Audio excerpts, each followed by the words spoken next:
My mom said, "We wish you were never born," and the whole table went silent. My fork froze midair.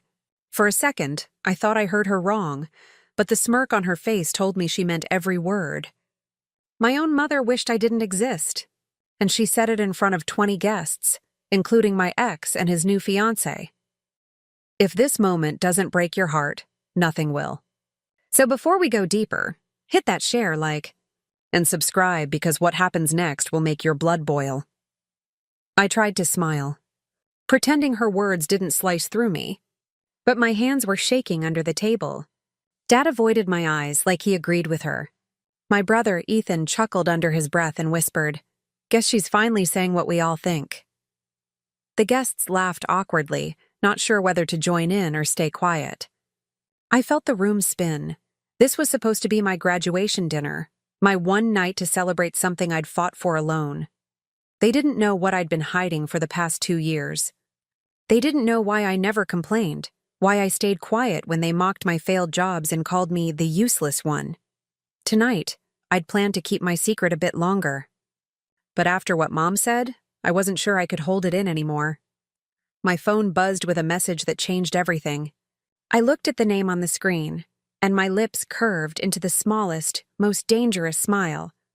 It was from Mr. Coleman, the CEO of the tech company everyone in town worshipped. The same company that rejected me 3 years ago when Mom laughed and said, "You're not made for big things, Angela." Now that same CEO had just texted, "Everything's ready for tonight. Congratulations, boss." I locked my screen quickly, hiding my smirk behind my glass of water. They didn't deserve to see what was coming. Mom was still busy entertaining everyone with jokes about how Angela finally made it through college. After what, 6 years? Laughter erupted again, echoing like nails scraping glass inside my head. I took a deep breath, trying not to let my voice shake. "You're right, Mom," I said softly. 6 years is a long time, but it was worth every single one. Her eyebrows lifted. "Worth it? For a basic degree?" She scoffed, sipping her wine. The guests turned to watch us, like they were at a live show.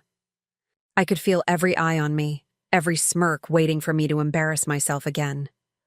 My brother leaned back with his usual arrogance. "Angela, don't start another pity speech. We've had enough of your drama." I laughed quietly. "Oh, I'm not starting drama," I said, pulling a small black envelope from my purse. "I'm just finishing something." Mom tilted her head, confused. "What's that?" I placed the envelope on the table between us. "An invitation," I said.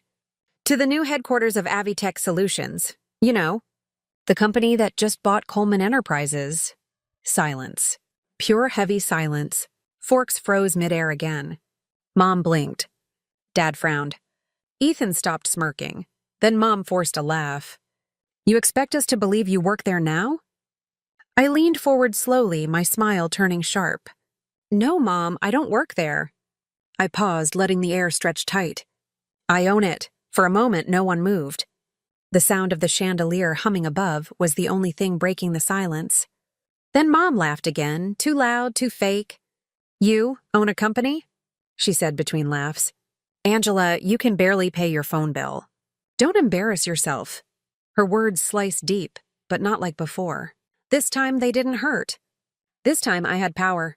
I sat back, calm, confident, watching her drown in disbelief. "Remember when I used to spend nights in the garage?" I asked quietly. "You said I was wasting time. You even unplugged my computer once because you thought I was playing games." Ethan scoffed.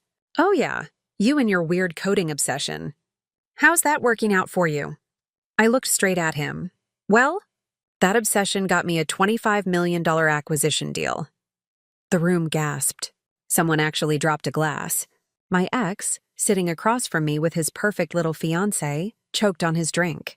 I saw the flicker in his eyes, shock mixed with regret. That alone felt like victory. "Stop making up stories," Mom said, her voice trembling now. "You think lying makes you important?"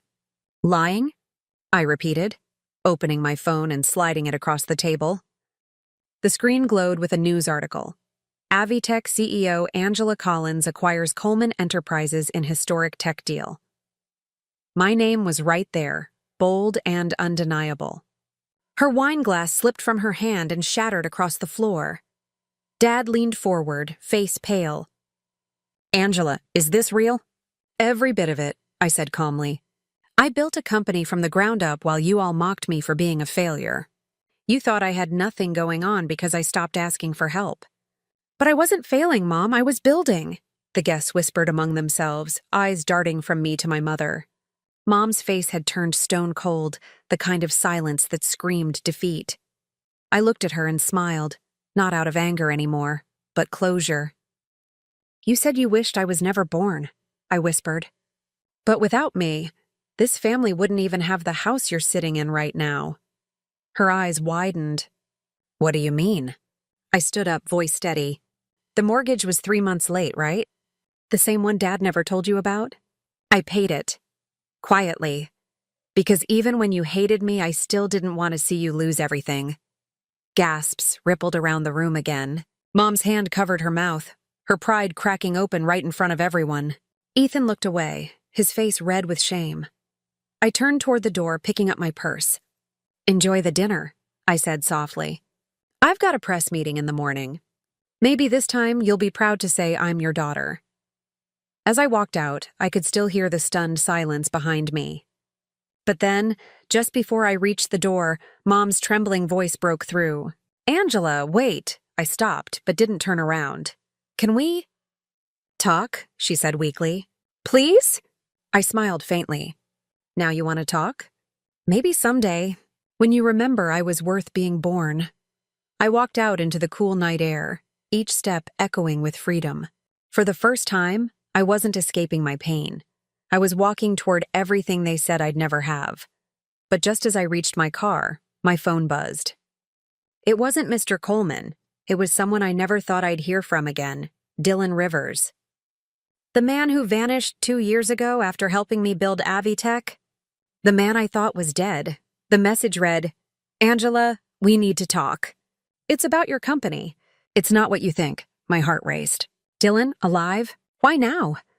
I opened the message and my stomach dropped. "They're lying to you. Coleman didn't sell willingly. Check the contracts. You've been set up." I froze, his words echoing in my head. "Set up?" Then I remembered Coleman's smile during our handshake. It wasn't pride. It was surrender. Her phone buzzed again. Another message from Dylan. "They're using your name, Angela. Don't sign the last clause tomorrow. It transfers everything." She froze.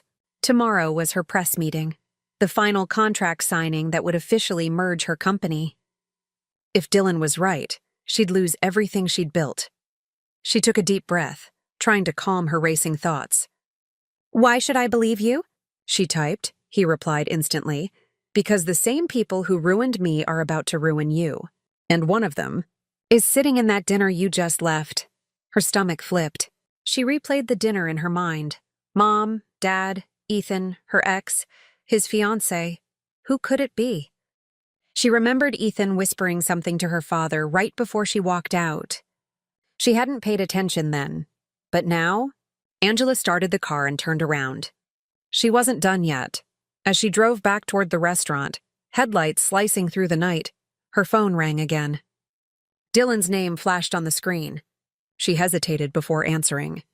"Angela." His voice came through, low and urgent. "Listen to me carefully. You think your mother's words hurt you tonight? Wait till you find out who's been profiting from your pain." Her grip on the wheel tightened. "What are you talking about?" He exhaled sharply. "Your company's biggest investor, the one who kept funding you in secret through a dummy account. It's someone you trust." "Someone from that table." Angela's heart pounded so hard she could hear it echo in her ears. "Who?" she demanded. There was silence for a few seconds. Then Dylan said quietly, "Check the name behind the account, EJ Holdings. That's all I can tell you. For now." The line went dead. Angela stared at her reflection in the rearview mirror. "EJ Holdings," she whispered. "Ethan James, her brother." Her mind went blank for a moment.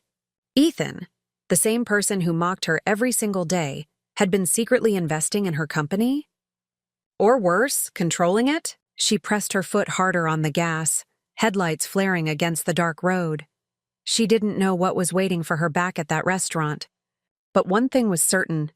This wasn't just about revenge anymore. It was about betrayal far deeper than she ever imagined. Angela parked her car outside the restaurant, her pulse hammering like a drum in her ears. Inside, the lights were dimmer now, the laughter gone. Most of the guests had left, but her family still sat there. Mom, Dad, and Ethan, whispering in low, tense voices. She pushed the door open, her heels clicking against the marble. The sound turned every head. Mom looked startled. Dad's expression stiffened. But Ethan? Ethan just smirked as if he'd been expecting her. "Forgot something, sis," he said coolly, leaning back in his chair. Angela's voice was calm, too calm. "Yeah," she said. "Forgot to ask why my company's biggest investor is listed under EJ Holdings. You wouldn't happen to know who that is, would you?" Ethan's smirk faltered for half a second before returning, weaker this time. "You should be thanking me," he said. "Without me, Avitech wouldn't exist. Who do you think funneled the early funds when you couldn't even pay your rent?" Angela's hands clenched into fists. "You mean when you laughed at me for being broke?" He shrugged. "Business is business. You were a risk. I invested quietly, waited to see if you'd fail. But then you actually made something big, and I saw an opportunity. So yes, I backed you. And when Coleman approached me, I took the deal." Mom gasped. "Ethan, what deal?" Ethan smiled coldly.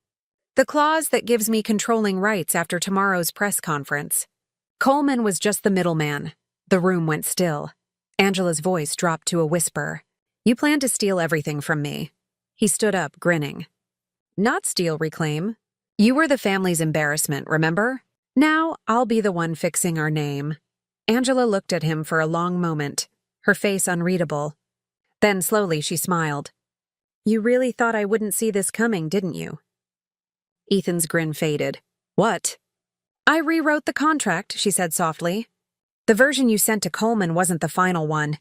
I changed the ownership clause yesterday morning. You signed it without reading." His eyes widened. "You're lying."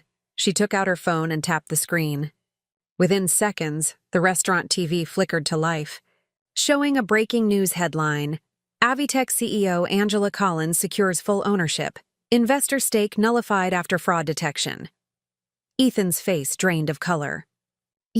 How did you— "I learned from the best," Angela said.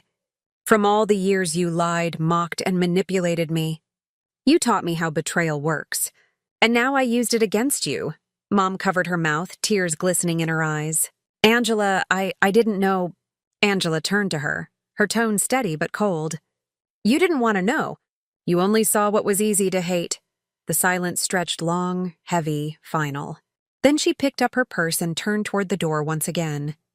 But this time, she didn't look back.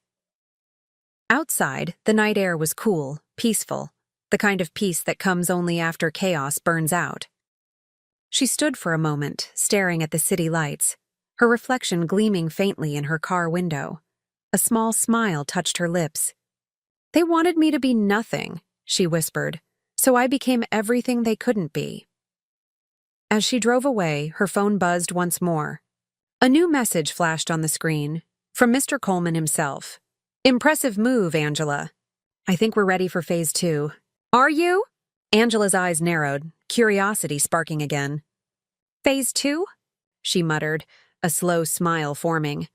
The revenge was over, but the real power game had just begun.